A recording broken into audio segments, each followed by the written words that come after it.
이번 시간에 앞에 볼 게 외국인 특례입니다. 외국인 특례는 내용이 별거 없어요. 그런데 시험 문제가 한 문제가 출제가 되지요. 우리 교재에는 80페이지를 딱 펴두시고, 자, 이게 외국 사람을 차별하는 법이에요. 외국 사람이 국내에 있는 부동산 등에 대해서 소유권을 취득할 때 간섭합니다. 자, 이때 규제하는 내용을 보면 둘 중에 하나입니다. 허가 받으시오, 이런 게 일부 있고 조금밖에 안 되고, 나머지는 이제 신고하세요, 이렇게 돼 있다고. 규제 내용이 요렇게, 요럴 적에 요렇게 규제한다. 그러니까 세 가지를 다 갖춰야 되는 거예요. 그럼 여기서 이제 외국인 등 할 때 법조문에서 등자를 참 많이 씁니다. 여기도 등이죠, 이렇게. 그럼 여기 외국인 등은 누구냐? 외국 사람. 그러니까 외국 사람을 차별하는 법이니까 한국 사람은 적용이 없는 거예요.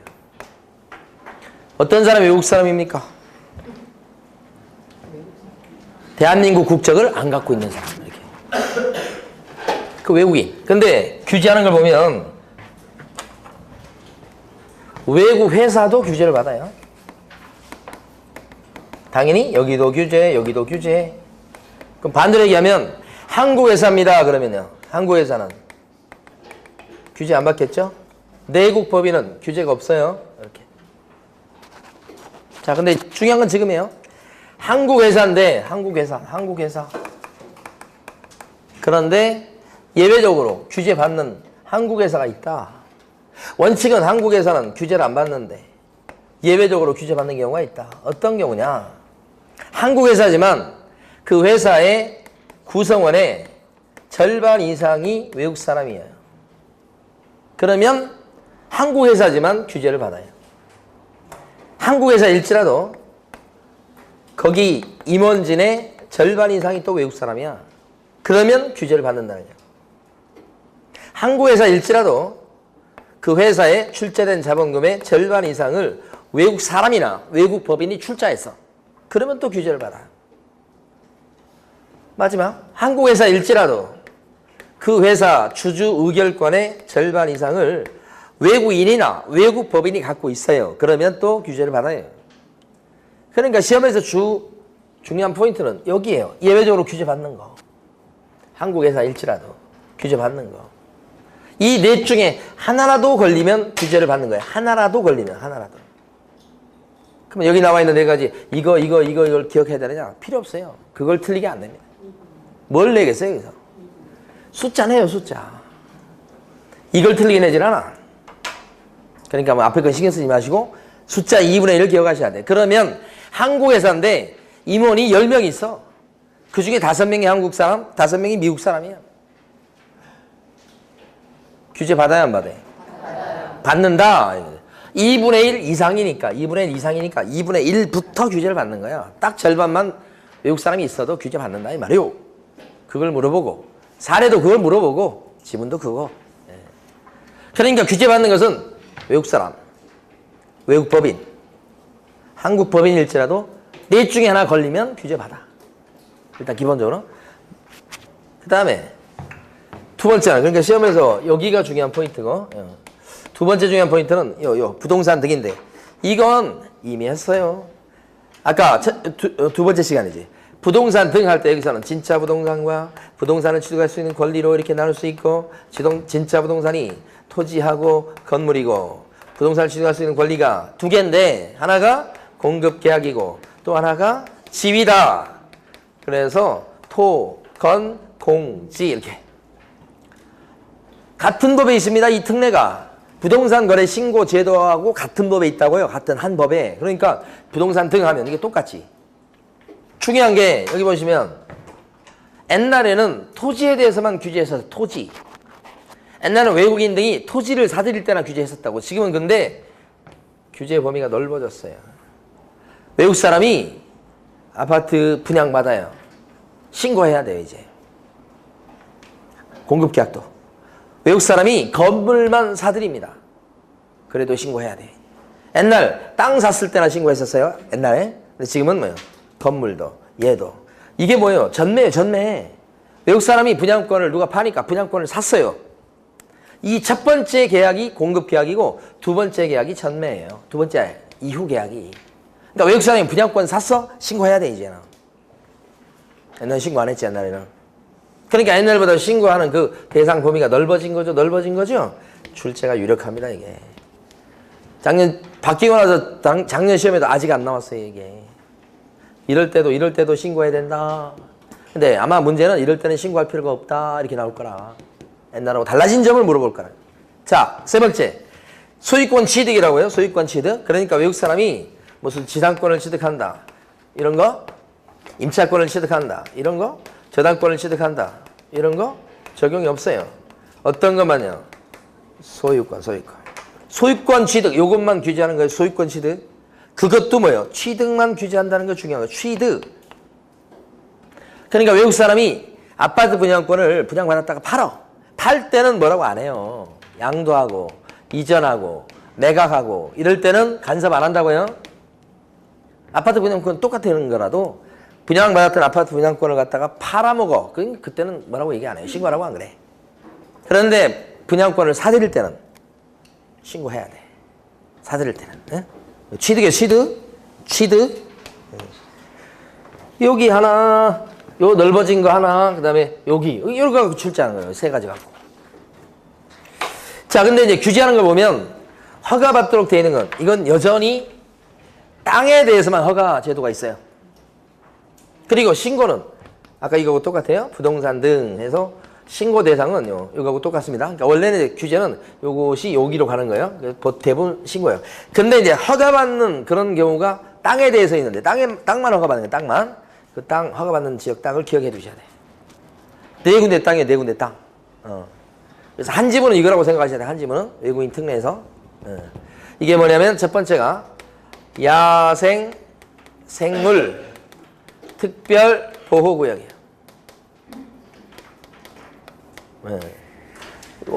최근에 기사 보니까 뭐 지리살인가 어디 반달곰이 뭐 이렇게 뭐 죽어가지고 기사에 나오고 그랬더라고. 반달곰 이게 여기 대상에 들어가요. 그래서 지리산 같은 경우는 반달곰을 풀어놓고 그랬는데 거기가 야생생물 특별보호구역이에요. 이런 지역은 허가 대상 땅이요. 그 다음에 생태경관 보존지역. 생태경관 보존지역. 여러분들 광명지역에서 좀 가깝게 볼 수 있는 것은 여기 관악산 가다 보니까 또 있더라고. 연주대 올라가다 보면 생태경관 보존지역 이렇게 돼 있어요.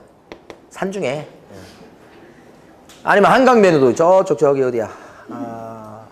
저쪽 몽촌 토송이 있는데 그 한강변에 거기가 또 이거요.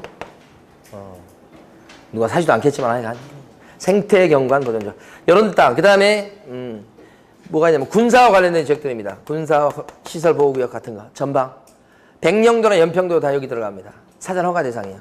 외국 사람이 취득하려면 허가받도록 돼 있는 땅. 마지막이 문화재 보호구역. 이런 것들도 허가 대상 땅. 군사와 관련된 거, 문화재 관련된 것들, 생태경관, 그 다음에 야생생물, 특별보호구역. 이 네 군데 땅에 들어가면 사전에 시장군수 구청장한테 허가 신청을 넣어서 허가를 받고서 그 다음에 계약을 체결하게 그렇게 돼 있다. 이런 거죠. 사전 허가죠. 계약서 쓰기 전에. 이 네 군데. 그러니까 어디 가서 허가 받느냐? 시장군수 구청장이에요. 근데 그게 토지 소재지 관할 시장군수 구청장인데 그것을 법에서는 신고관청이라고 불러요. 왜 그렇게 부르는지 모르겠어요. 하여간 신고관청이라고 돼 있어요.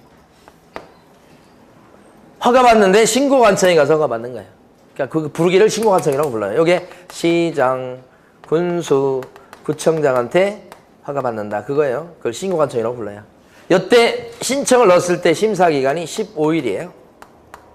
15일 내에 허가 또는 불허가 통지하게 돼 있고 될 수 있으면 허가를 내주는 쪽으로 법이 돼 있어요. 그런데 만약에 이런 대상 지역에 들어갔는데 허가도 안 받고 계약을 체결하면 어떻게 되냐?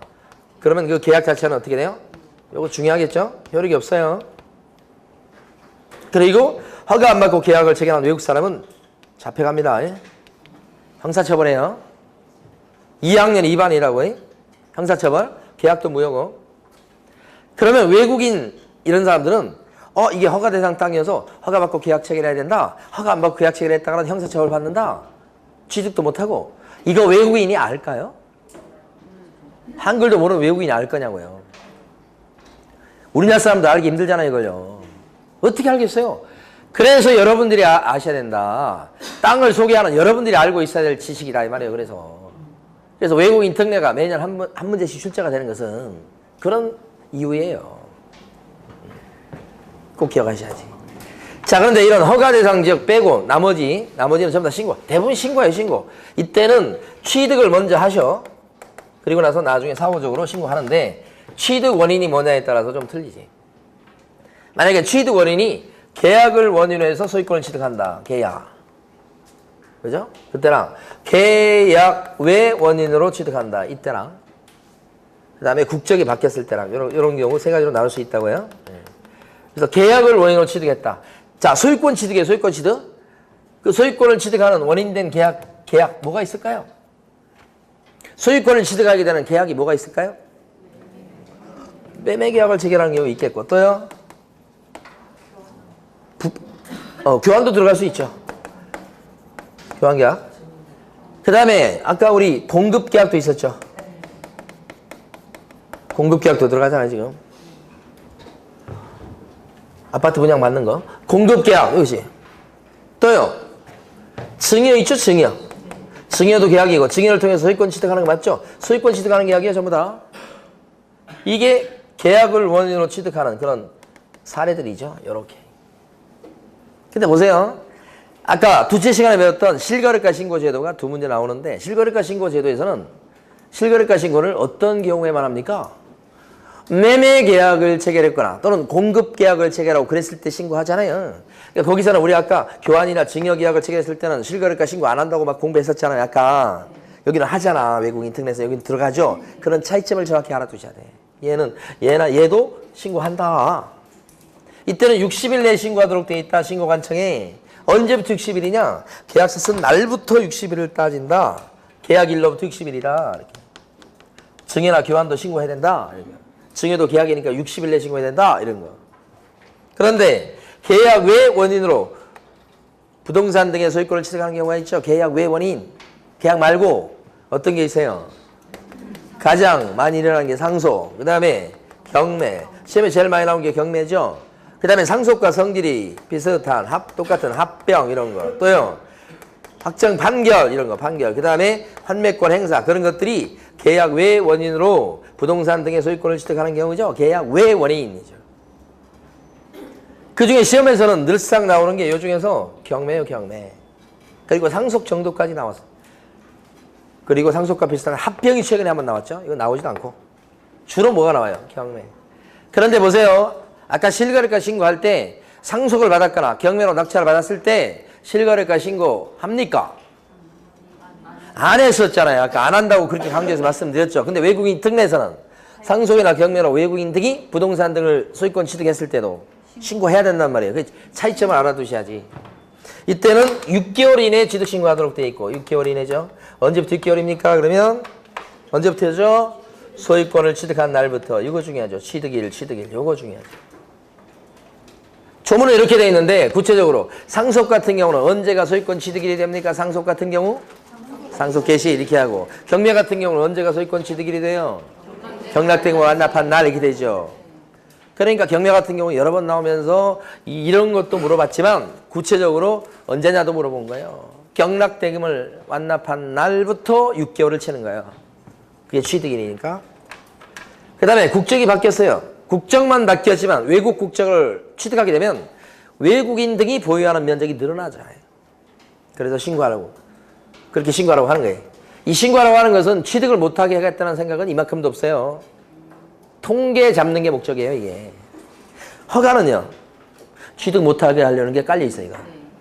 안 돼, 이렇게 할 수 있는데, 이건 다 돼요. 되는데, 정책적으로 봤을 때 외국인 등이 보유하는 부동산 등의 면적이 얼마나 되는지를 파악을 하고 있어야 정책을 펼 때 참고사항이 될 수 있겠죠. 그래서 통계 잡는 게 목적이 있는 거지.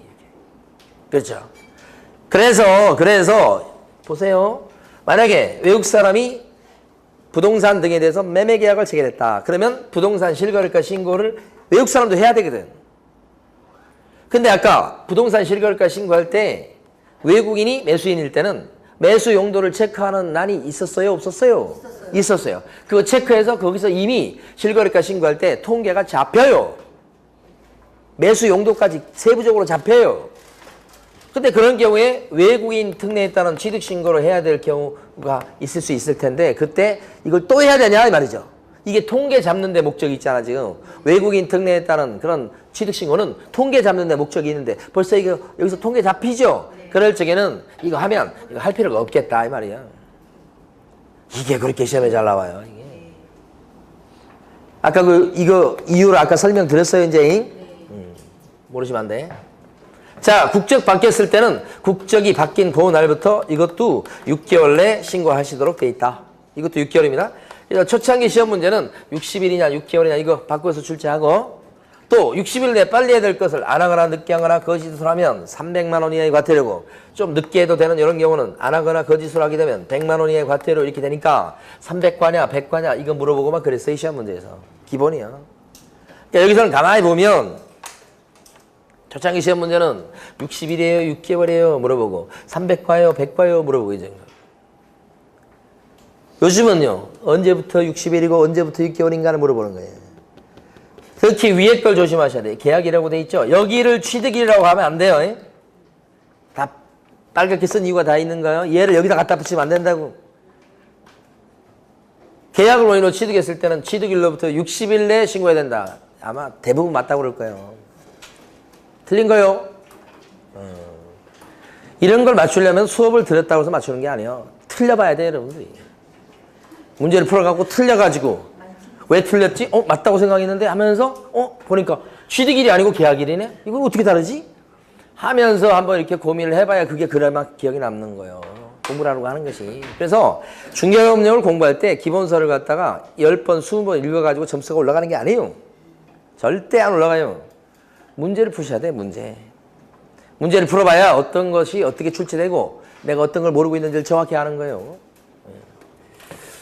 자, 그 다음에 이제 요 세부적 내용, 이런 것들도 알아두셔야 되겠지. 60일이나 6개월이나 그런 거 할 때 이것들이 세부적으로 나옵니다. 자, 교재부 정리하고요. 80페이지 제일 위로 가시면 가로 1번이 뭐라고 되어 있냐면 일단 큰 제목 보면 토지라고 나와 있지 않고 뭐라고 되어 있냐면 부동산 등의 취득 신고라고 되어 있죠? 큰 제목이 부동산 등이에요.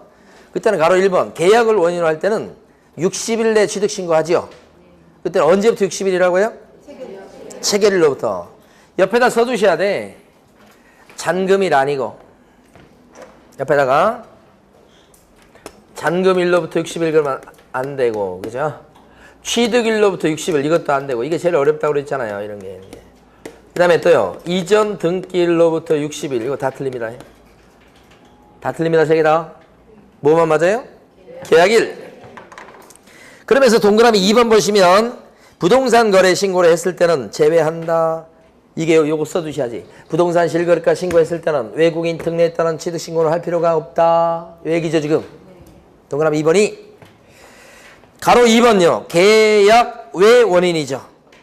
그랬을 때는 취득 신고를 하는데 자 가로 2번에 동그라미 1번 첫 줄 끝에 가면 6개월 내 취득 신고죠. 언제부터 6개월입니까? 취득일에 동그라미 해두셔야지. 취득일. 그러면서 동그라미 2번 가니까 상소, 경매, 환내, 판결, 합병 그런 거 나오죠? 그 다음에 가로 3번은 계속 보유 신고인데 국적 바뀐 겁니다. 이때 외국 국적을 갖다 취득했을 때는 거기 나온 대로 국적이 변경된 날부터 언제까지 변경 신고해야 됩니까? 6개월 내 계속 보유 신고, 변경 신고하는 겁니다. 자, 밑에 보시면 허가구역이라고 나옵니다. 제일 밑에 알아두기. 암기하셔야 됩니다. 별표하시고. 허가 대상 구역 박스에 있는 거 4군데.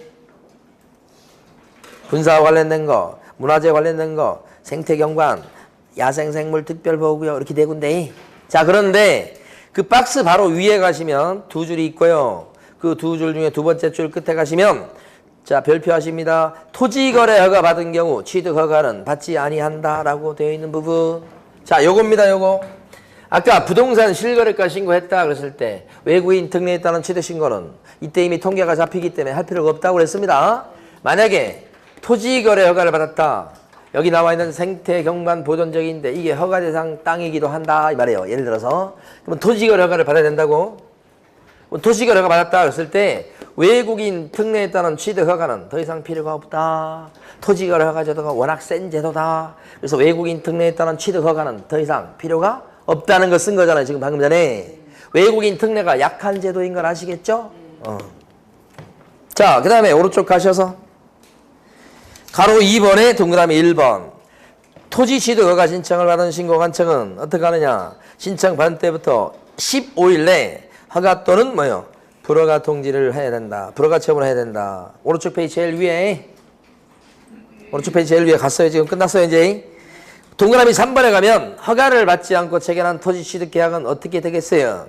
무효가 되겠죠. 그리고 형사처벌감입니다. 2년 이하의 적이나 2천만 원 이하의 벌금요. 이렇게.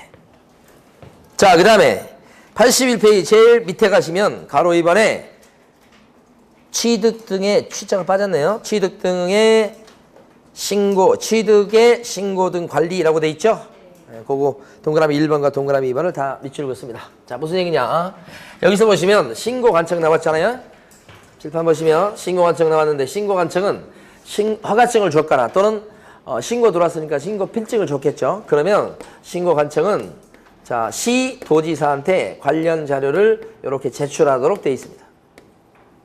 그러면 시 도지사는 관련 자료를 제출받고 가만히 있는 게 아니고 또 누구한테 자료를 갖다 제출해 줍니까? 국장한테 자료를 제출합니다. 자, 그런데 제출하고 제출하는데 이건 외국인입니다. 외국인은 우리 국내 사람들이 거래하는 것보다 거래 건수가 훨씬 적어요. 그러니까 외국인 같은 경우는 분기별로 한 번씩 제출합니다. 분기별로 한 번씩 제출합니다. 분기니까 3달에 한 번씩. 아까 우리 실거래가 신고는 매달 보고했었죠. 매달. 여기는 뭐예요? 분기별로 한 번씩 제출해요. 그래서 분기가 종료하면 분기가 종료한 때부터 1개월 이내에 제출이죠. 그럼 제출을 받고서 시도의사는 또다시 한 달 내에 국장한테 제출하죠. 여기서 1개월 이내라고 나왔다고 해서 이것을 매달이라고 착각하시면 안 돼요. 분기별로 제출하는 거예요. 외국인은 분기별로. 근데 분기가 종료한 날부터 뭐예요? 한 달 내에 제출해주라. 제출을 받고 다시 또 뭐예요? 한 달 내에 국장한테 제출해주라. 이런 뜻이죠. 그게 동그라미 1번과 2번에 써져 있는 거죠. 그럼 이것도 마찬가지. 여기 신고관청은 분기가 종료한 때부터 1개월 내에 국장한테 자료를 제출한다. 그러면 돼요? 안 돼요? 이렇게 건너뛰어서 자료를 제출하면 돼요? 안 돼요? 안 된다. 이게 포인트잖아요. 시험에 나올 것이 딱 2가지네요. 1개월 내에 제출한다. 1개월. 그 다음에 건너뛰면 안 된다. 2가지밖에 없잖아요. 나올 게. 자, 이제는 마지막 토지거래 허가 제도로 갑니다. 82페이지. 자, 부동산 거래 신고 등에 관한 법률을 우리가 보고 있습니다. 부동산 거래 신고 등에 관한 법률이 있잖아요. 여기서 이 부동산 거래 신고 등에 관한 법률에서 3가지 내용이 나와요.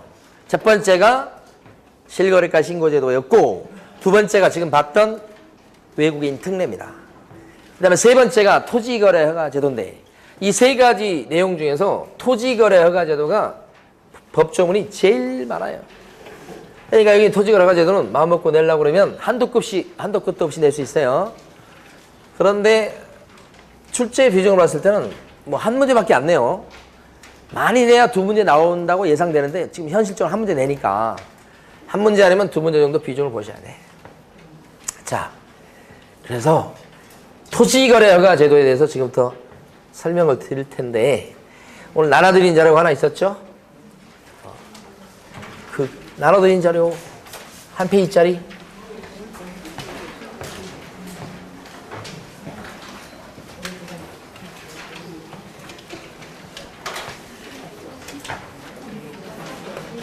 봐주셨어요?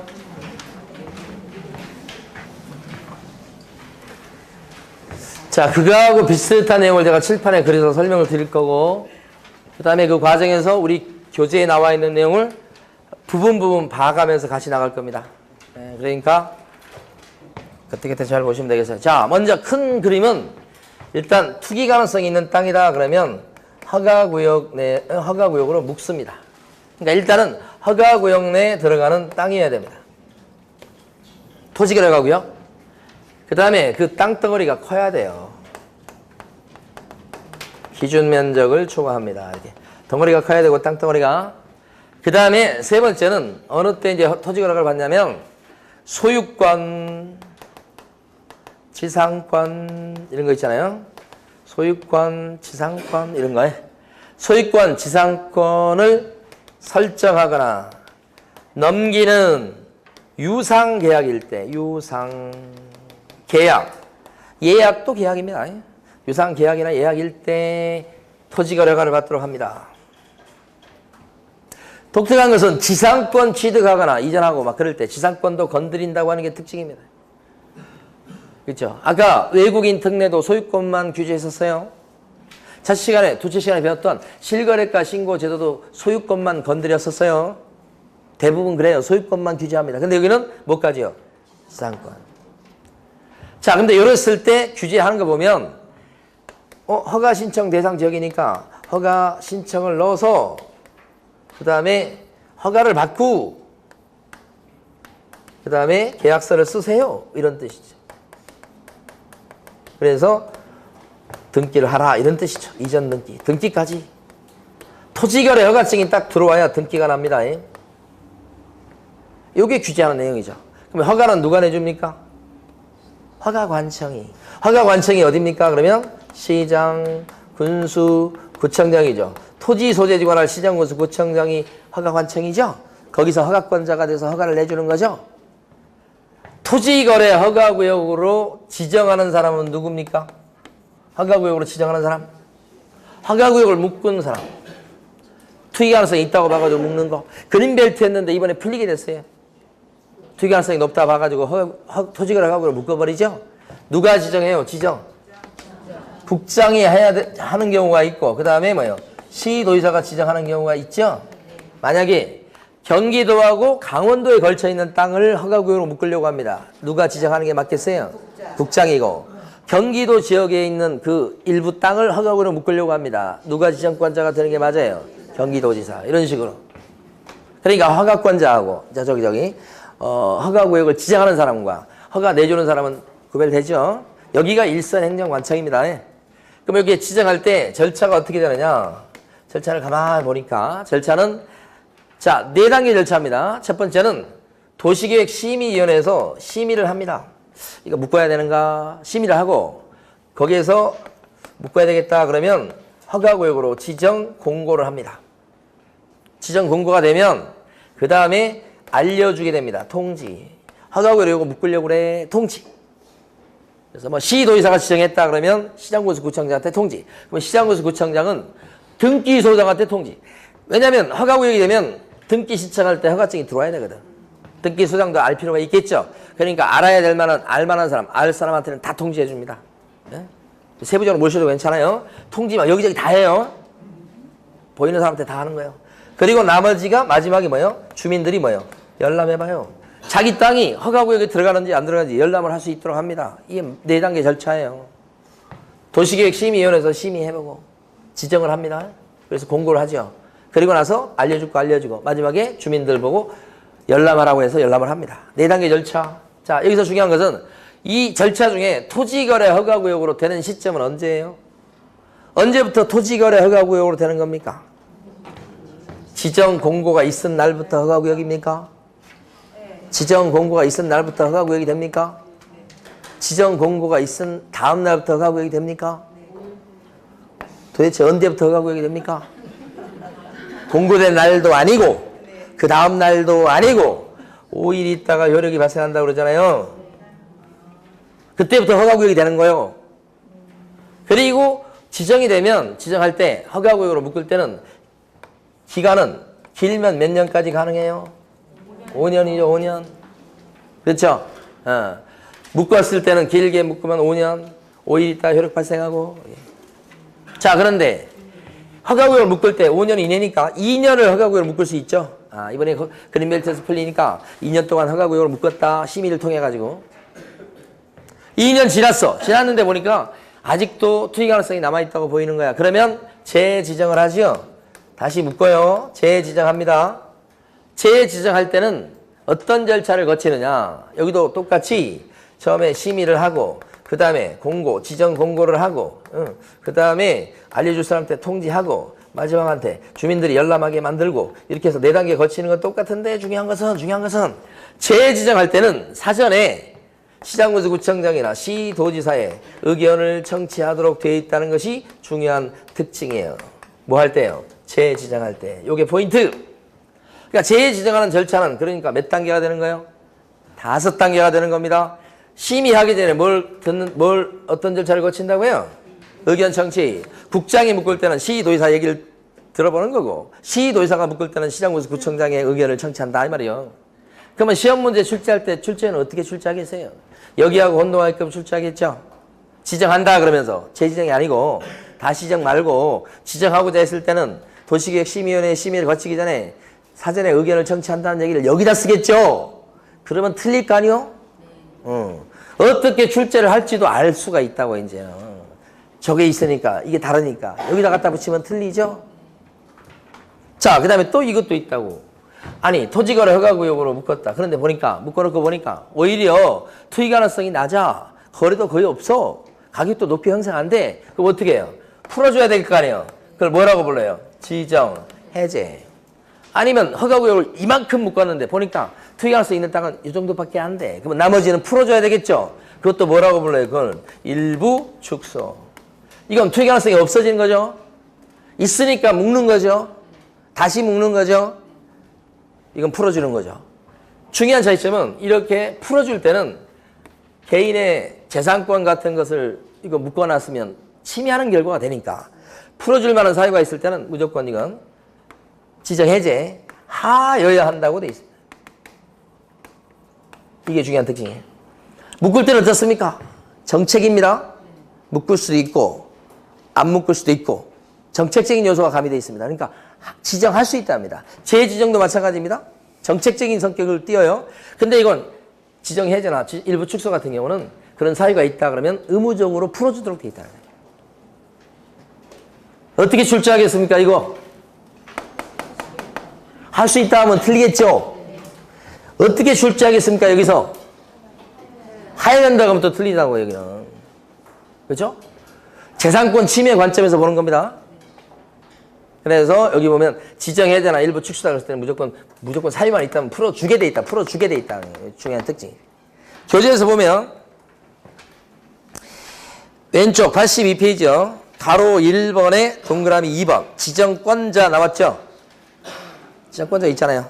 국장 또는 누구요? 시도지사. 제목에 나와 있는 두 사람. 자, 가로 2번에 동그라미 2번 지정기간 나왔죠? 지정기간은 어떻게? 5년 이내. 가로 2번에 동그라미 2번요. 빨리빨리 찾아오셔야 돼.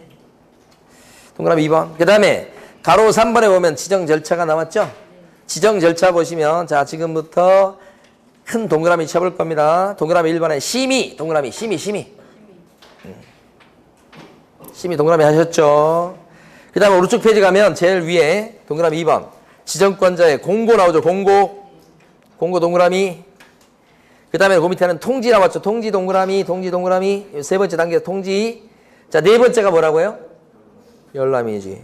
열람이 제목이 안 보이죠? 어디 있냐면요.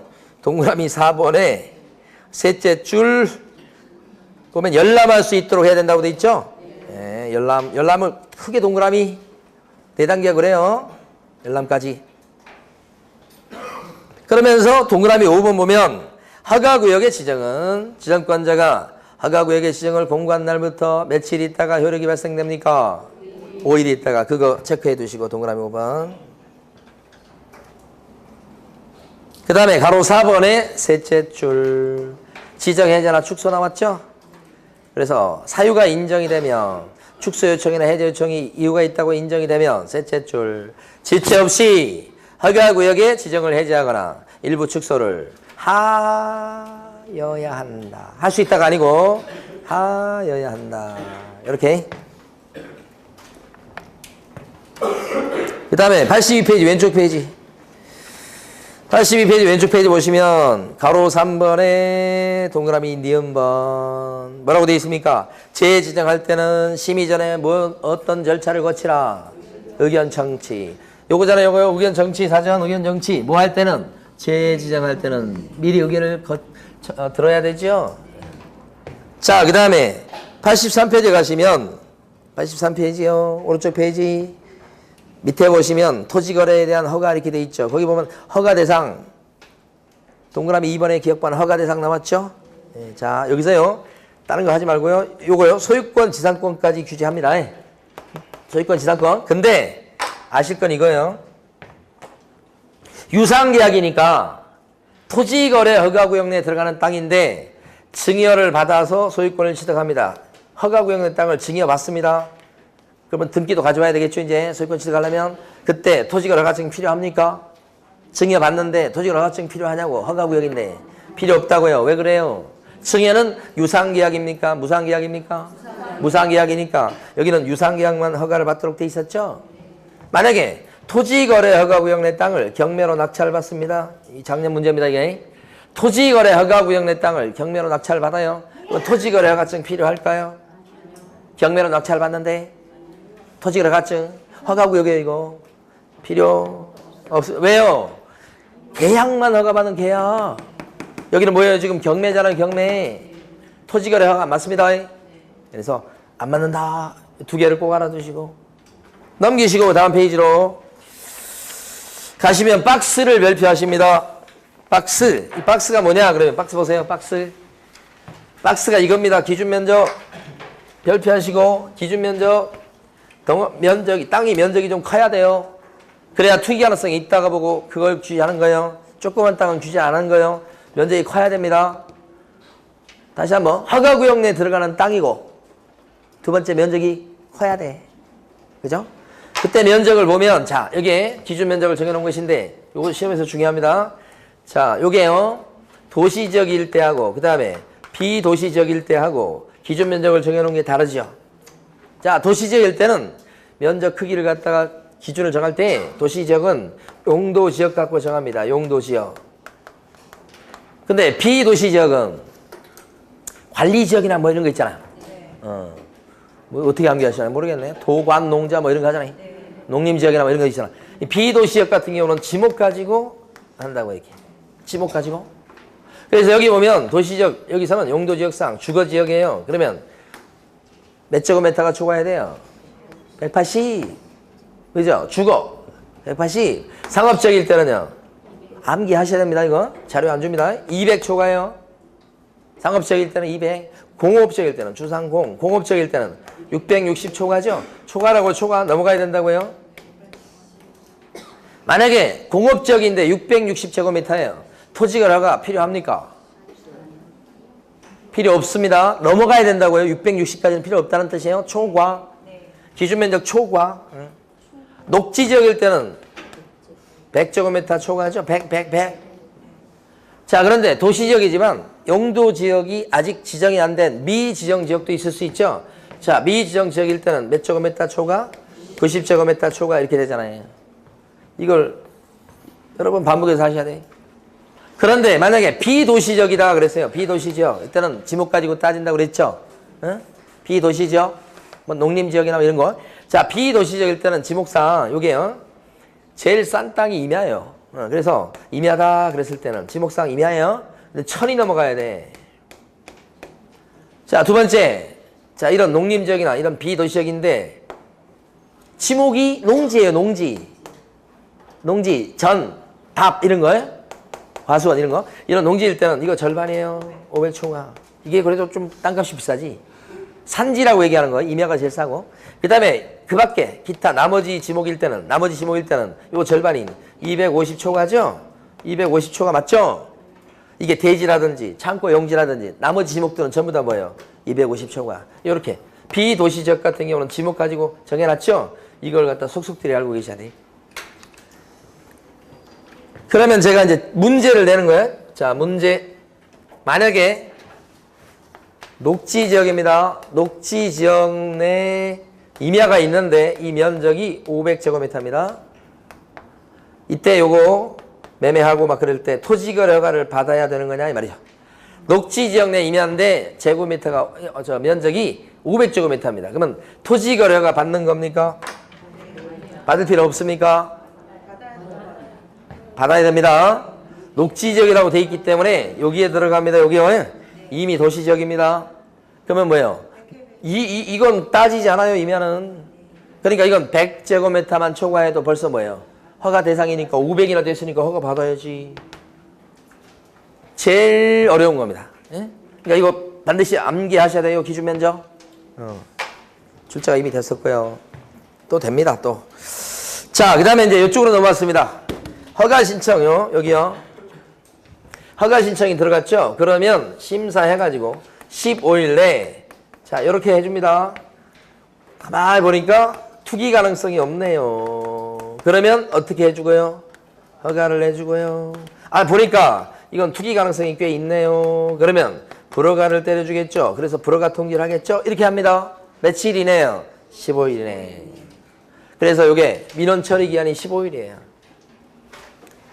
자, 그런데 자, 7, 8 보세요. 여기까지 가면 오늘 끝나는 거 수업이. 여기서 허가나 불허가 통지를 하지 않고 옆으로 땅을 빼놓는 수가 있다. 빼놓는 수가 있어요. 그래서 옆으로 빼놓고는 그거 누가 살 사람이 있을 것 같은데 그 사람이랑 한번 협상해봐 라고 옆으로 땅을 빼놓는 수가 있다. 이게 선매예요, 선매제도. 응? 선매제도. 그러니까 15일이라는 이 민원 처리 기간 중에 허가관청인 시장군수 구청장은 셋 중에 하나를 하셔야 됩니다. 옆으로 빼놓든지 아니면 어떻게 해요? 허가를 내주든지 아니면 불허가 처분을 하든지 이렇게. 자, 그러면 여기 설명을 다 들으시고 다음에 교재를 밑줄을 그을 거예요. 복수 삼아서. 여기 보면 옆으로 빼놓는 땅은 두 가지 땅만 빼놓을 수 있어요. 허가 신청이 들어온 땅인데 두 가지 땅만 옆으로 빼놓을 수 있다. 첫 번째는 공익사업용 토지요. 가만히 보니까 그 땅이 공익사업에 쓰일 만한 땅이에요. 그러면 그거 사업하겠다는 사람하고 협상해봐라고 빼놓을 수 있어요. 공익사업용 토지. 또 한 가지는 허가 신청 들어온 땅이 가만히 보니까 매도인이 과거에 그 땅을 허가구역 내에 들어가는 그 땅을 매입할 적에 이러이런 목적으로 그 땅을 쓸랍니다 하고 해서 토지가 허가를 내줘가지고 그걸 취득했던 건데 그 매도인이 허가받은 대로 안 써먹고 있다가 이번에 땅값이 많이 올라가니까 팔겠다고 지금 신청이 들어온 거야. 괘씸하잖아. 그럼 그때는 어떻게 해? 허가받은 대로 안 쓰고 있던 그 땅에 대해서 옆으로 빼놓을 수 있다는 거죠. 거래 못하게 하고. 그죠? 그렇게 옆으로 빼놓는 거지. 두 가지 땅만 그렇게 됩니다. 다 모든 땅이 다 옆으로 뺄 수 있는 게 아니고. 그러면 이거는요. 협상해야 됩니다. 협상하는 절차를 갖다 설명드려보면 자 크게 보면 일단 요 허가 신청이 여기에요. 허가 신청이 들어오면 그때부터 한 달 이내에 살 사람을 지정해야 됩니다. 선매자 지정입니다. 살 사람 지정. 선매자가 지정돼야 돼. 그리고 선매자가 지정된 때부터 한 달 이내에 선매 협상이 완료돼야 돼. 협상이 완료돼야 돼. 그럼 이게 완료된다는 건 구체적으로 뭐냐? 계약이 체결돼야 된다는 뜻입니다. 지금 옆으로 땅을 빼놨죠. 그러면 그때 옆으로 빼놔가지고 이거나 이걸 지금 멈추고 있는 상태인데 마냥 협상하고 있으면 안 되잖아요. 지금 기다리고 있잖아요, 이걸. 그래서 옆으로 빼놨다 그랬을 때 신속하게 이루어져야 됩니다, 협상이. 그래서 법에서는 선매자 지정은 한 달 내에, 협상 끝내는 것은 한 달 내에. 이렇게 정해놨어. 빨리 끝내라고. 마감 시한을 정해놓은 거죠. 근데 여기서 허가 신청이 들어갔을 때 여기 보면 옆으로 빼놓는 시점이 요 15일 내에 옆으로 빼놓을 수 있어요. 그러니까 허가 신청이 들어왔을 때 15일 이내에 살 사람이 있을 것 같은데 협상해봐라고 통지를 날리는 게 15일이래요. 요거예요. 이 말이 여기에요. 선매자가 지정됐죠? 그럼 협상을 시작해야 된다고? 협상 시작도 요 그림을 그대로 기억하세요. 선매자가 지정된 데부터 15일 내에 어떻게 한다고요? 협상 시작 이렇게 되는 거예요. 마냥 늦출 수는 없으니까. 그래서 요 그림을 기억하시면 한 달 내 선매자 지정. 위에 큰 그림부터 기억하세요. 그리고 한 달 내 협상 끝. 이렇게. 둘 다 밑에 15일이잖아요. 그래서 옆으로 빼놓는 시점은 15일 이내. 그리고 협상 시작도 15일 이내. 협상을 시작한다는 건 뭐냐면 그 땅 주인한테 선매자로 지정된 사람이 나 요 금액에 살 의향이 있으니까 하면서 서면으로 통지를 보내는 거예요. 그게 협의 개시요. 그럼 여기서 중요한 게 뭐냐? 그럼 여기서는 협상에서 둘이 가격이 맞았을 때 이게 계약이 체결돼서 협상이 끝나는 겁니다. 그럼 이게 안 결렬될 수도 있죠. 그럼 이때는 이 협상할 때 기준이 되는 가격이 있어요. 그게 감정가입니다. 감정평가를 통해서 나온 감정가 기준 해가지고 그 기준에서 협상하도록 이렇게 돼 있다. 근데 강제로 사주는 건 아닙니다. 이거 강제로 무조건 뺏기는 것도 아니고 일단 협상을 하시는데 협상할 때 기준이 뭐라고요? 감정가. 자, 근데 여기서 만약에 협상이 결렬됐어요? 그럼 어떻게 하죠? 협상이 결렬됐습니다. 안 파는 거죠, 그러니까. 그럼 어떻게 해요? 여기로 다시 옵니다. 그럼 어떻게 됩니까? 허가관청은 여기로 다시 왔어요. 그럼 어떻게 하죠? 허가 내줘야 됩니까? 결렬됐으니까 허가 내줘야 됩니까? 불허가 통지해야 됩니까? 둘 다 가능하죠. 여기로 왔다고 말씀드렸잖아요. 관청이 다시 판단해가지고 투기 가능성이 없다 보면 허가 내줄 거고 투기 가능성이 있다고 하면 허가 안 내줄 거 아니에요? 여기로 다시 온다고요? 자, 그러면 첫 번째 덩어리를 했어요. 요렇게. 두 번째 덩어리가 요거예요. 세 번째 덩어리가 여기예요. 자, 두 번째 덩어리 봅니다. 허가 나왔어. 투기 가능성이 없어서. 그럼 허가 나왔으면 허가증 가지고 계약서 쓰고 등기 칠 수 있겠네. 뭐 소유권 취득하네. 그러면 허가받은 사람은 어떤 의무가 생기느냐? 허가받으면 그 땅을 허가받은 대로 이용할 의무가 있어요. 이용 의무가 있다. 이 사람이 허가 신청할 때 이 땅은 내가 농사 짓겠어요. 그렇게 되면 이 사람 보니까 농사 짓겠다고 하니까 투기 가능성이 없다고 요리조리 판단해 보니까 허가 신청을 내줬던 거예요. 그러면 그 사람은 농사 짓겠다고 허가 받은 거니까 농사를 지어야지. 그럴 거 아니에요? 이 허가 신청했던 사람이 이 땅을 매입해가지고 일정한 사업을 시행하기 위해서 이걸 쓴다는 거야. 그러면 그 목적 사업에 그 땅을 써먹어야 될 거 아니에요? 그게 이용 의무예요. 이용 의무 기간은 길면 5년까지 가능해요. 법에서 제한해요. 5년 많이 나오네요. 5년. 그런데 구체로 들어갔을 때 이용 의무 기간이 2년짜리가 있고 그 다음에 4년짜리가 있고 그 다음에 5년짜리가 있고 세 종류인데 작년 시험 문제 지문에 나왔던 거예요, 이게. 대부분 2년이에요. 이용 의무 기간이. 아까 방금 전에 예를 들었듯이 농사 짓겠다 그런 경우도 2년이고요. 그 다음에 자기 살집 짓겠다고 땅을 매입한 경우도 2년이고요. 아니면 그 동네 주민들의 편익시설이나 복지시설을 갖다가 설치하기 위해서 땅을 매입한 경우도 2년이고요. 대토로 취득하는 그런 경우도 2년이고요. 대부분 2년이에요. 다만 4년이 되는 경우는 몇 가지 사례가 있지만 중요한 특징은 4년 동안 이용해야 된다. 그런 경우는 사업 시행이라는 말이 오게 돼 있어요. 문제. 사업 시행하려고 사업 시행자가 뭐 이런 얘기 나와. 사업 시행이니까 이용 의무 기간이 몇 년이겠어요? 4년인 거예요. 글자도 네 글자예요. 사업 시행 이거 나오면 4년 이렇게. 5자는 현상 보존이에요. 현상 보존 목적으로 했다 그랬을 때는 이용 의무 기간이 뭐예요? 5년. 나머지도 전부 다 5년 이렇게 됩니다. 그런데 이용을 안 하면 어떻게 됩니까? 이용 안 하면 허가받은 대로 지금 이용을 해야 될 건데 이용을 안 하고 있네. 그럼 어떻게 돼요? 허가받은 대로 이용하라고 이행명령을 내립니다. 이행명령을 내려요. 이행명령을 내렸는데도 불구하고 허가받은 대로 이용을 또 안 할 가능성이 있죠. 그러면 이제 어떻게 할 수밖에 없어요? 이행명령도 안 지키네. 그럼 어떻게 해요? 한번 말로 했잖아요. 말로 또 했는데 안 지키잖아. 실제는 이제 문서로 합니다. 문서로 해서 이행명령을 내는데 그래도 안 지키면 어떻게 됩니까? 이행강제금. 이행강제금 부과하죠.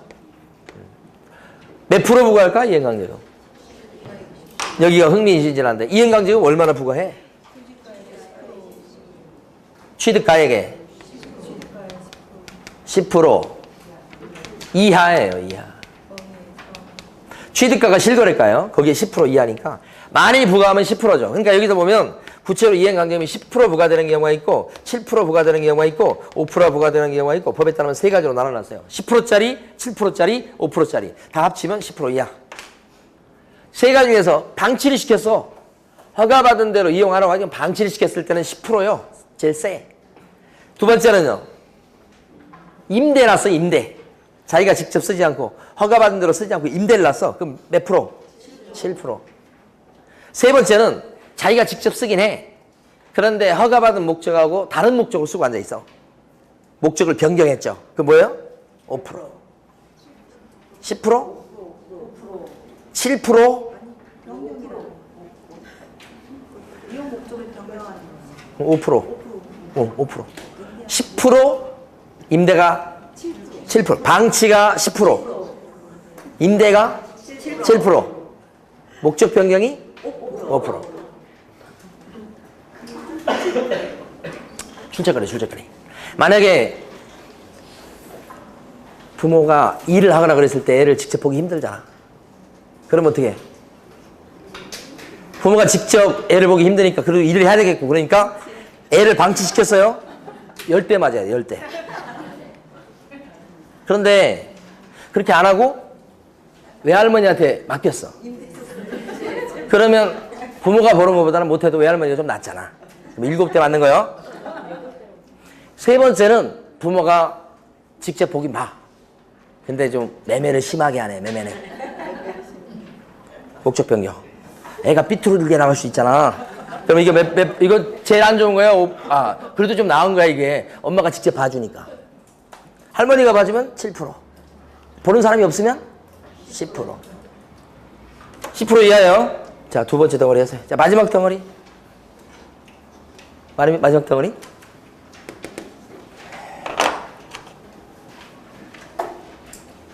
배고파 죽겠네요, 지금. 벌써 15분이 됐어. 불허가는 투기 가능성이 있다 그러면 허가 안 내주는 거예요. 그때 상대방 입장에서는 구제 수단이 두 가지가 있어. 하나는 뭐예요? 하나는 이의신청. 이의신청은 뭐냐면 시장군수 구청장 보고 한번 생각해봐. 다시 한번 좀 생각해줘. 이렇게 하는 게 이의신청이요. 이건 불허가 통지를 받을 때부터 언제까지 해야 돼요? 1개월. 이거 물어봐요. 1개월. 자, 두 번째 매수청구라고 있어. 매수청구. 이건 뭐예요? 불허가 통지를 받았으니까 이제 거래를 못하게 되잖아요. 낭패잖아요. 허가 신청했던 사람은. 그때 어떻게 해요? 그러면 사라 이렇게 하는 거지. 그럼 사줘. 이건 강제로 사줘야 되는 거예요. 매수청구는. 이것도 매수청구는요. 언제까지 해요? 불허가 통지를 받고 한 달 내에 하게 돼 있어요. 매수청구를. 그럼 매수청구가 들어왔어. 그럼 무조건 사줘야 되는 거예요. 시장군수 구청장 또는 그 관련된 사람들이 사주게 돼 있다. 그때 얼마에 사줄까? 이건 강제로 사주는 거예요. 선매협의하고 달라요. 강제로 사주는 거예요. 이건 기준 금액이 얼마예요? 뭘 기준해서 사주는 걸까? 감정가 기준하면 돈 많이 들어가잖아요. 이게 싼가? 헐값에 사줘요. 공시지가, 공시지가. 헐값에 사준다고요? 사준다고? 그럼 여기서 이의신청했을 때 거의 안 들어줘요. 그 매수 청구할 때는 헐값에 사준다고. 매수 청구한 사람 바보죠. 쓸데없는 짓이에요, 전부 다. 불허가 받았다 하면 그것이 끝이요, 그냥 거기서. 응? 자, 지금부터 이제 교재 정리하고 식사하러 가십니다. 자, 거기요. 84페이지 보시면 가로 3번에 동그라미 1번. 허가를 받으려는 자는 당사자 공동으로 허가 신청서에 공동이란 말 아시죠? 공동신청주의 들어보셨죠? 네. 공동으로 허가 신청서의 계약 내용과 그 토지의 이용계획, 자금 조달 계획 등을 적어서 시장군수 구청장한테 제출해야 된다. 공동신청주의요. 자, 오른쪽 페이지 제일 위에 가로 4번 동그라미 1번의 기억번. 시장군수 구청장은 허가 신청서를 받으면 15일 내에 허가 또는 변경 허가 또는 불허가 처분을 하고 신청한 사람한테 허가증을 발급해 주거나 불허가 처분 사유를 서면으로 알려야 되겠다. 그리고 니은번에 있는 것처럼 선매협의 절차가 진행 중인 그런 케이스에는 15일 내에 그 사실을 신청인에게 알려야 되겠다. 그러니까 15일 내에 옆으로 빼놓든지 그래서 선매협의 통지하든지 아니면 허가하든지 아니면 불허가 통지하든지 셋 중에 하나를 해야 된다 이 말이에요. 근데 만약에 동그라미 2번 기억번 허가 신청 받은 때부터 15일 내에 허가증을 발급 또는 불허가 처분 사유 통지가 없거나 아니면 선매협의 사실의 통지가 아예 없다. 셋 중에 하나도 안 했어요. 그럼 어떻게 됩니까? 그 민원 처리 기간 15일이 끝난 날 다음 날에 거기가 핵심이요. 끝난 날 다음 날에 허가 있는 것으로 본다. 끝난 날 다음 날에 끝난 날 그러면 안 돼요. 끝난 날 다음 날에 허가 있는 것으로 본다. 그렇게 되면 밑에 있는 것처럼 지체 없이 신청한 사람한테 허가증을 발급해 줘야 되겠다. 그렇게 되고요. 86페이지 가십니다.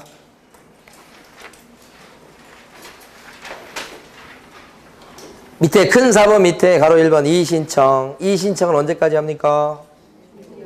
1개월 내 이의신청. 자, 밑에 가로 2번 선매 나왔습니다. 선매. 선매 중요합니다. 선매. 자, 오른쪽 페이지 가시면 선매 대상은 두 가지 땅만 옆으로 빼놓을 수 있다고 그랬어요. 한 가지가 어떤 땅이죠? 공익사업용 땅. 또 한 가지가 허가받은 목적대로 이용하고 있지 않던 땅. 이렇게 두 가지죠. 자, 동그라미 2번의 기억번. 자, A번. 선내협의가 진행 중인 경우 허가 신청일로부터 며칠 내 그 사실을 신청일에게 알려줘야 된다. 15일 내에 알려준다. 이게 옆으로 빼놓는 거예요. 동그라미 B번. 허가관청은 협의 매수 대상 토지에 대해서 토지거래 계약 허가 신청이 있을 때는 신청이 있은 날부터 1개월 내에 선매자를 지정해서 땅 임자한테 알려줘야 된다. 선매자 지정은 언제까지 합니까? 선매자 지정은 언제까지 하냐고요? 1개월 내 지정이죠. 1개월. 그거 얘기한 겁니다. B번은. C번요. 선매자로 지정된 자는 그 지정 통지를 받은 날부터 15일 내에 매수가격 등 선매 조건을 기재한 서면을 땅 임자에게 통지해서 선매협의해야 된다. 이게 뭐예요? 동그라미 D급번? 선매협의 개시예요. 개시.